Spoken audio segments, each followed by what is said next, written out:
So, napanood ko yung interview ni COMELEC Chairman George Garcia. Di ba napag-usapan natin in the past na gumamit sila ng isang IP address to transmit the 20 million votes in less than an hour. So, ayon po sa kanyang statement sa mga interviews niya, as per George Garcia, hindi daw po basihan ang IP address para masabing mayroong dayaan. Ma'am, kung ako ang sasagot kay George Garcia, be careful with your answers. Be careful with your answers kasi sinabi mo, hindi basihan ang iisang IP address na nagkaroon ng dayaan. Wait until what I have to tell the public. Because when I tell the public, yung single IP address is already proof na may dinaya at may nandaya. Be careful with what your answer is. By itself, sabihin mo, iisang IP address ang nag-transmit ng ganito ma'am, mga kababayan. In Metro Manila, 98.5% ng lahat ng presinto, iisa lang ang IP address. Okay, sabi ni George Garcia, that is not by itself evidence of fraud. Ang tanong ko kay George Garcia, sa PPCRB, kasi ito yung kakonsabo eh. Bakit yung 1.5% iba-ibang IP address? Okay, sige. Sagutin nyo kami dyan. Yung 98.5% ng lahat ng presinto ng Metro Manila, iisang IP address lang. Bakit yung 1.5% maraming IP address yun? Ang explanation po niya dyan, kasi ang total daw po na ginamit na modem sa kabuuan ng election is 107,000 and ang 20,300 daw po na modem na yon ay mga bago which is 4G. Kaya daw po iisa ang IP address. 20,000. 300 out so, of okay. Sige, sabihin. Out of 20,000 ang iisang IP address. Okay, yes, 20,000 ang iisang IP address. Tama ba? Sabi niya. Yeah, yun yan daw. Ma-verify natin yan. I will ask, I know si General Rio nakikinig sa atin. Sir, tingnan po ninyo yung 98.5% ng Metro Manila, 96% or 97% of Cavite, 85% of Batangas. Itong tatlo na to, vote-rich areas, Metro Manila, Cavite, Batangas. Tingnan po ninyo kung ilan ang number of polling precincts. Ilan ang presinto dyan? I'm sure, lumagpas yan sa 20,000. Bakit iisa lang ang IP address? Yun ang tanong ko. Sabi ni George, mga kababayan, 20,000 ang kapareho ang IP address. Isa lang. Pero pag kinumpute po natin, 98.5% of precincts in Metro Manila, 96% in Cavite and 85% in Batangas, pag lumagpas po ng 20,000 yan. So, anong explanation na naman ngayon ilulusot ni George Garcia? So, kung nakikinig po sila, General Rio, please go over kung ilan yung presinto sa Metro Manila, 98.5%, 96% in Batangas, Cavite, 85% in Batangas. That's what I remember. I-check po natin. Pag lumagpas po ang number of polling precincts there sa 20,000, sinungaling si George Garcia. Kasi yun lahat to pare-parehong IP address yun eh. Tapos, Attorney Glenn, sabi pa niya, wala daw po sa probisyon ng batas na illegal ang paggamit ng iisang IP address. You have to understand where George Garcia is coming from. He is an election lawyer. Ang talo napapanalo, ang panalo natatalo. It's a play of words na sasabihin lang niya na there's nothing in the law that says that one IP address is illegal. But remember, ang core, ang buod ng election system natin is security. Security, transparency, accountability. Walang accountability sa iisang IP address. Walang transparency sa iisang IP address. Most likely, walang security sa iisang IP address. So, dito tayo magkakatalo sa buod ng batas. Dito tayo magkakatalo sa buod ng election system natin. Dapat ang election natin ay secure, transparent, accountable, or sabihin natin, auditable. Okay. Kung isa lang ang IP address na ginamit mo, you will never know because walang transparency, walang accountability, or auditability, and most likely, walang security.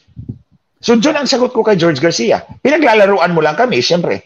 Abogado ka ng natatalo na napapanalo at ang nananalo, natatalo. Tapos, Attorney Glenn, iginigiit niya na 99.9% daw talaga accurate ang result from the pag-print pa lang daw, pag-transmit sa mga mula sa presinto. So, yun ang piniginigiit niya. Parang by watching him, para bang perfect yung kanyang, parang wala daw talagang dayan. Okay, ito ang sagot ko kay George Garcia at kay PPCRB. Kasi pareho lang sila ng argumento, mga kababayan. Nililito lang po kayo. Nililito lang po kayo nitong dalawang mga gunggong na to. Ang Comelec, ang Smartmatic, ang Smartmatic ang boss nila eh. Yung mga gunggong dyan, si Comelec at si PPCRB. Forgive me. Okay? So, itong dalawa, mga tuta to ni Smartmatic. Si Smartmatic ang boss niyan. Nililito nila tayo doon sa random manual audit. Okay, ganito po ang sinabi ng batas, mga kababayan. Or, ito yung rule dapat ni Comelec. Yung random manual audit, kaya po sinasabing random manual audit. Kasi yung pagpili po is random po yan. Hindi po yan sequential, so random. Kumbaga, by chance, kasi randomized random, so by chance. So kung parang sa araw ng halalan, midday. So habang nagbubutuhan tayong lahat, nandun kayo sa presinto, doon sa Comelec, may tambiolo doon. Doon ilalagay yung mga presinto para pipick upin kung alin yung irarandom manual audit. Ito po yung pagkatapos ng eleksyon, bubuksan ulit yung mga balota at bibilangin na mano-mano para makita kung tama po ba yung pagbilang ng makina. Mga 700 precincts yan out of 100,000 plus precincts. So tandaan nyo, gaano kaliit yung sample, ha? Mga kababayan, gaano kaliit? 700 lang yan. 750. Wala pang 1,000. Ang lahat, sa lahat ng presinto ng Pilipinas, 100,000 plus. 107,000. 107. Oh, 107,000. Tapos 1,000. Wala pang 1,000 ang bubuksan mo. Bibilangin mo ulit yung balota para tingnan mo kung tama yung bilang ng makina. Supposedly, dapat sa araw ng halalan yan. Midday, tanghali, habang nagbubutuhan na. Doon mo pa malalaman kung anong presinto ang bubuksan. Siyempre, para hindi malaman ng mga mandaraya. Ang ginawa po ng Comelec, mga kababayan, 4 days before nag-eleksyon, alam na nila kung anong presinto ang i-random manual audit. So, ang ibig sabihin, ang lahat ng mandaraya, umalis kayo dyan, huwag niyong dayain yan kasi bubuksan yan. So, look, katarantaduhan ng Comelec. And really, call them tarantado, mga gago. Yeah. Sige. Nasa rules nila yan eh. Nasa rules nila yan. 4 days before mag-eleksyon, mag-determine na kung anong presinto ang bubuksan para sa random manual audit. 4 na araw bago ang halalan, di syempre yung mga mandaraya, hindi dadayain yung mga bubuksan. Di ba? Katarantado naman ni Smartmatic. Kung dadayain pa niyang bubuksan, di mabubuking sila. So, siyempre, it's a way to tell them, skirt away from this precinct. Kaya nga, 4 days before the election 4 days before the election, alam na nila kung anong presinto ang i-random manual audit to tell the cheaters, huwag niyong galawin yan kasi bubuksan yan, mabubuking tayo. So, siyempre, pagbukas, hindi ginalaw, tama ang bilang ng makina. 99.9%. Pero kahit pa, may 0.01% pang mali. Yeah. Di ba? Hindi na nga ginalaw. Mali pa rin. Hindi pa rin 100%. 99.99%. Okay. So, siyempre, mga kababayan, wala kang mahuhuli doon. Kasi, 4 days before ang eleksyon, sinabi na nila, alam na nila, huwag niyong galawin ang mga presinto na yan. For example, 4 days before the election. Election Lunes, Huwebes yung linggo, Huwebes bago yung election, or Biyernes bago yung election. Mag-draw na yan sila ng lots na, precinct number 1, 2, 3, 4, 5, 6, 7, 8, 9, 10.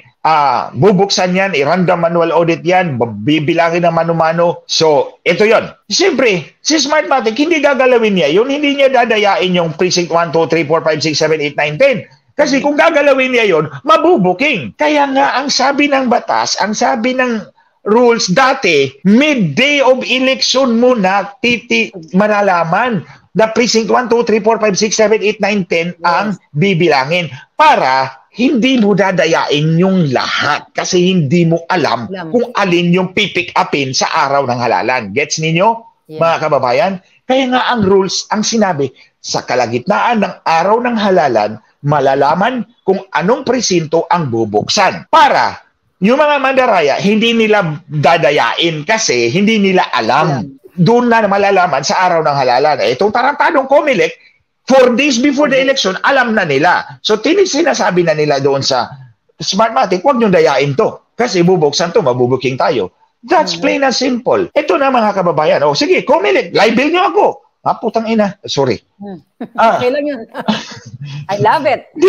Dinaya nyo kami dati eh. Dinaya nyo kami dati. Ikaw, George, wala ka pa. Nando ka pa.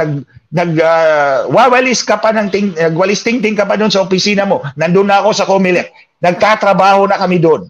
Okay? Ito, tinawagan ako ng Comelec. I remember, December 2013. Ito yung kasagsagan ng yung digital line. Yung linya na lumalabas doon sa balota na kahit hindi mo binoto, bibilangin ng makina. O sabihin nyo sa Comelec, nagsisinungaling ako, tara doon, sampal ko sa mukha nyo yung digital lines. Ito yung mga kababayan, yung may linya na tumatagos doon sa ballot image. Kahit hindi mo binoto, basta tumagos doon sa oval, ibubuto ng makina yon. So, napilitan yung Senado na ipabuksan yung mga presinto. So, nagpili po kami, 366. Okay? 366 precinct ang pabubuksan ng Senado. Tinawag ako ng Comelec. Si kay Boy Brillantes pa yon, yung chairman ng Comelec. Dati, oo. Siniguro talaga nila na nandun ako. Siniguro nila na nandun ako. Kasi gagawin pala akong imprimatur ng kanilang dayaan kung bobo ako. Ang problema, hindi ako bobo. So, dumating na kami doon, mga kababayan. Pagdating ko doon sa Project Management Office, may 3 laptop sa harap. Sabi ng Comelec, yung 366 precinct, dito kayo pumili sa laptop ha, tumindot kayo, automated tayo. Sabi pa ng mga gunggong doon automated tayo ha. Sige, hindi tayo mano-mano. Ito, may 3 laptop sa harap. So, 3 laptop. So, bawat isa sa amin, pipindot ng 10. So, pipili kami ng 10. So, ang pinapipili ay 366. Okay. Ang total na pagpipilian ay 76,000 precincts, di ba? Kasi ang sabi ng Senado, sige, pumili kayo ng 366 precinct out of 76,000 precincts. Ang pagkakaalam ko, 76,000 ang pagpipilian sa bawat laptop. Yes, diba? 76,000. O dapat. Kasi pipili kami ng tig-10-10. 366 lahat. So yung nauna, in-observe ko. Remember, I am also a certified public accountant. Dumaan po ako ng statistics. Alam ko po yung statistics kasi bubo kang auditor kung hindi mo alam. In-observe ko. Nauna yung secretary ng komite ng Senado. Pumili po siya, pindot po siya ng 10. Nung pumindot po siya, 3 beses bumalik. You have chosen that precinct before. Choose another. Nag-ring na agad yung ring na agad. Sabi ko, dinaya na tayo nito. Kasi, nung una pa lang, pagpindot pa lang niya, 5 yatang pindot niya. Tik, tok, tok, tok, tok, tok. Para rin siyang nag-slot machine dun eh. Yung 6, lumabas. Nakita ko sa screen, sa likod ako eh. You have chosen that precinct before. Press another. So, pindot ulit siya. Pag pangalawang pindot, lumabas ulit. You have chosen that precinct already. Please choose another. 3 beses nagbalik yung 10 niyang, 10 pindot niya, 3 beses nagbalik. Na napili na niya yun. Okay, ito na ako na. True enough. 10 din yung akin, 4 ang bumalik. 4 na ang napili ko. So, nilagay ko, nung napili ko na yung 10, na may 4 na redundant, 3 sa kanya, and any CPA, any person who knows statistics would know na dinaya kami nito. So sinabi ko, I actually shouted. Sabi ko, wag na po kayong pumindot dito sa mga automated na pindutan ni Comelec dito sa mga laptop na to kasi dinadaya po tayo. So in-explain ko. Ang sabi ko po, 76,000 ang pagpipilian natin sa bawat makina. 10 nga lang binili namin, bumalik na yung 3, bumalik na yung 4. So ibig sabihin, hindi 76,000 nandito sa loob. Baka 1,000 lang. Kaya yung 10, 3 agad ang bumalik na napili mo na. Because it is statistics. Kung 76,000 yun, mga kababayan, hindi babalik yung 3 out of 10. Yung 10, walang babalik doon. Because the pool is very big. The pool is very big, 76,000. So yung laptop, nagpipili sa 76,000 precinct, yung 10 mo, walang babalik doon. The fact na bumalik yung 3 at yung sa akin 4 out of 10, wala pang 1,000 ang nilagay ng Comelec sa loob. So in other words, pinili na ng Comelec na ito lang yung mga presintong ilalabas natin. Ito yung mga malilinis. So walang makikita sila Glenchong dito. Kasi malilinis tong 1,000 na to. So, sumigaw ako, wag kayong pumili dito sa laptop na to. Dinaya tayo dito, automated daya to.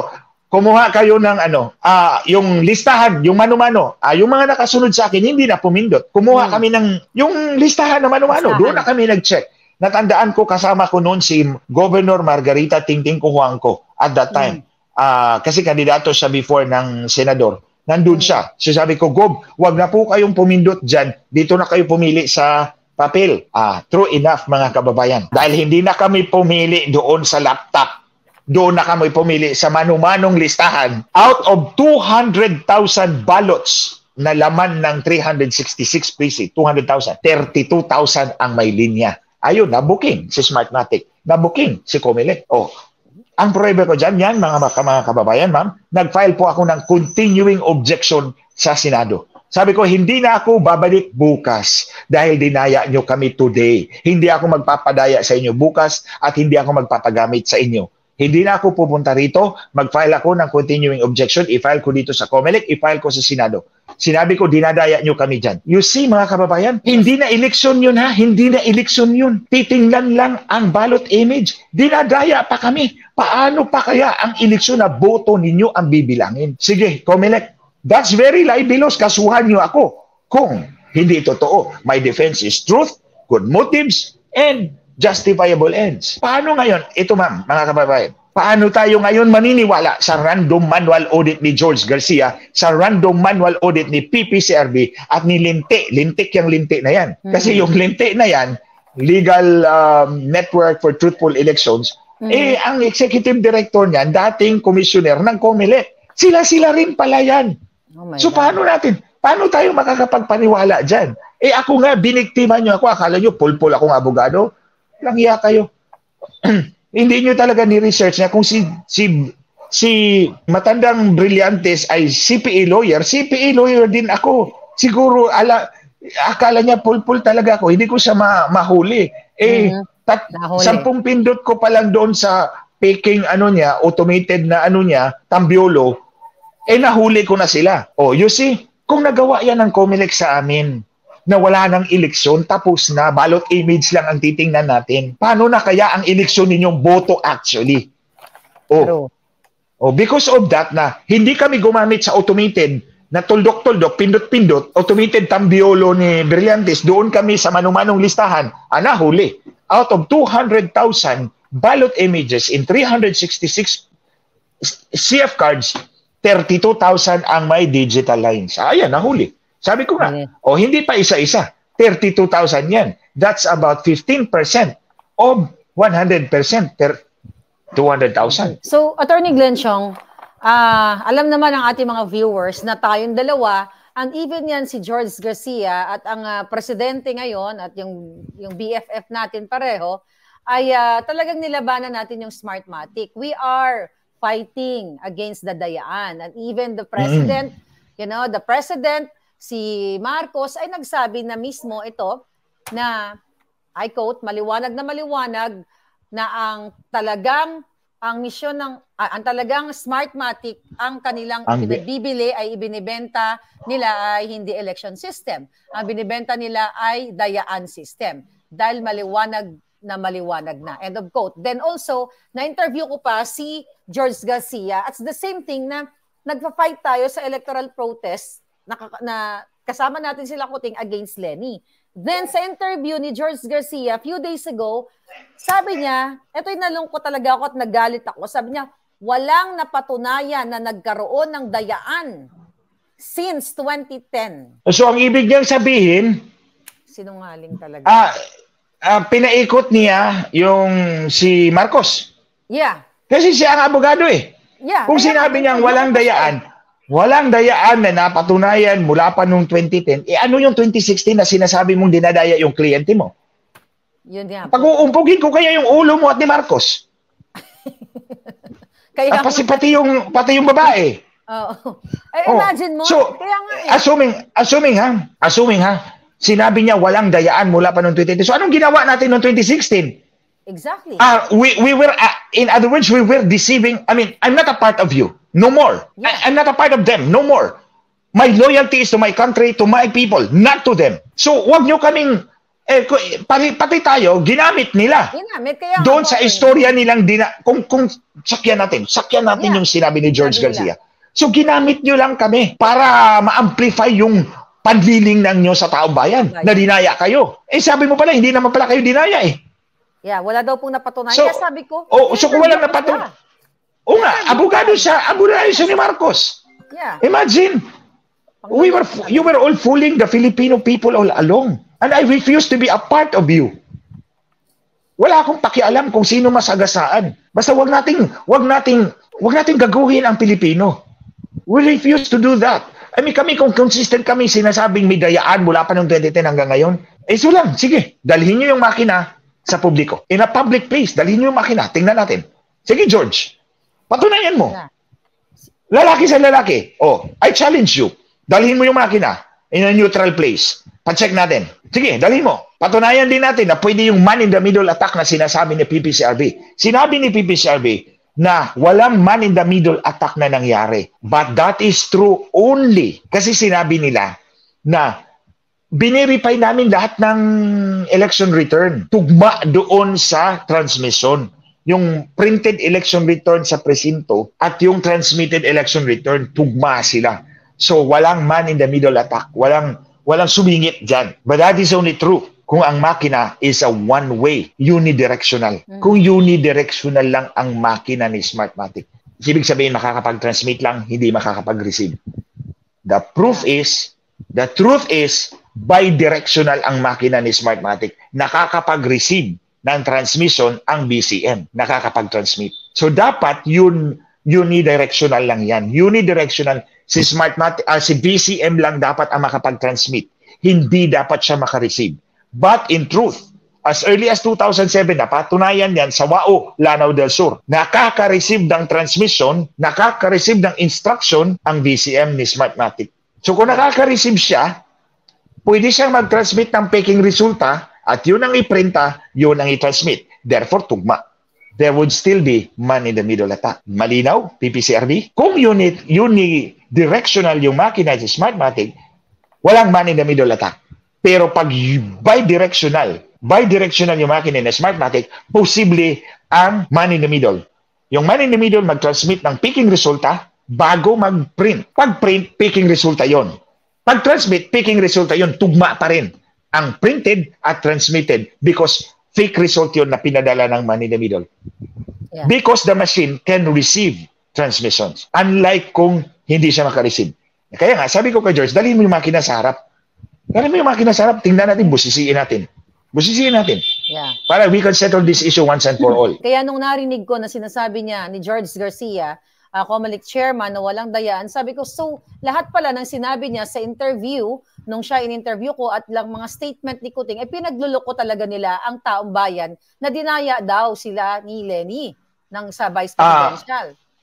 Yun ang kahihinatnan na kung sinabi mong walang napatunayan dayan, what were you shouting about in 2016? George Garcia, what were you shouting about? And si Marcos, and si Lisa Marcos, what were you all shouting about? And does it mean na ginamit nyo lang kami to amplify your false accusation? Ilokol nyo lang ang taong bayan.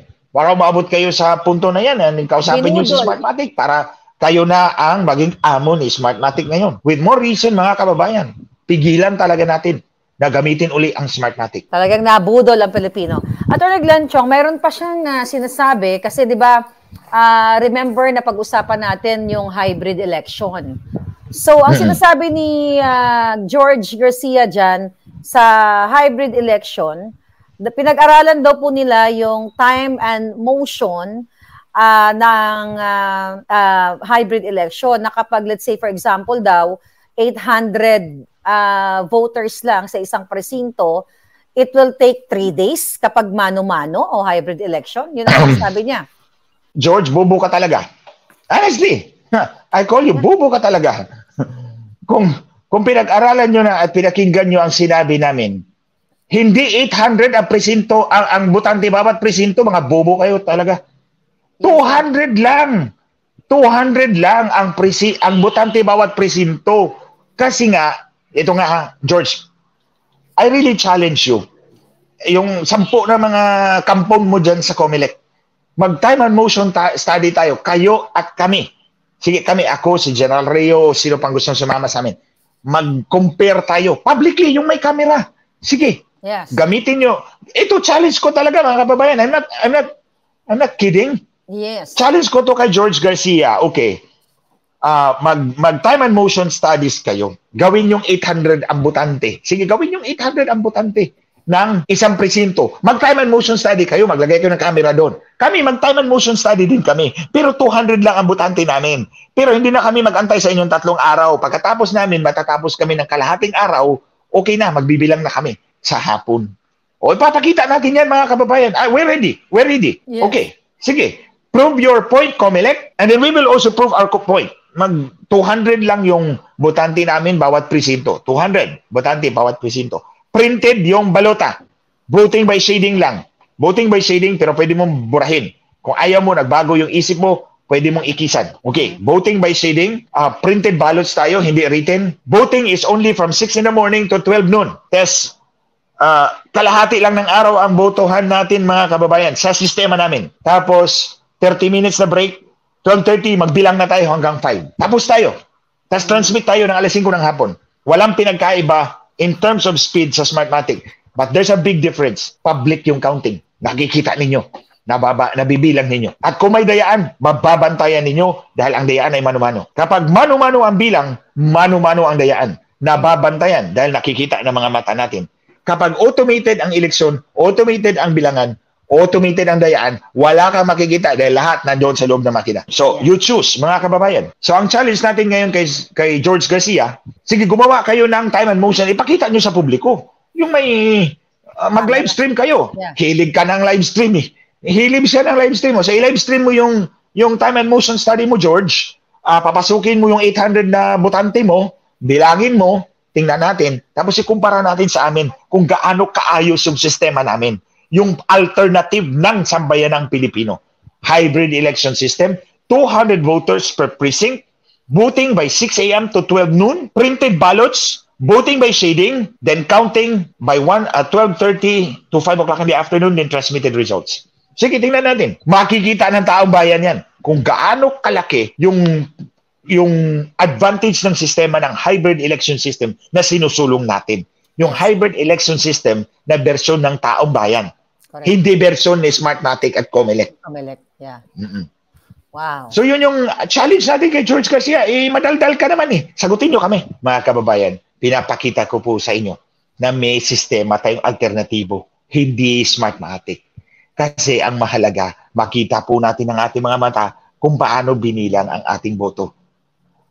Siguro masasabi ninyo na malayo yun sa bituka ng tao.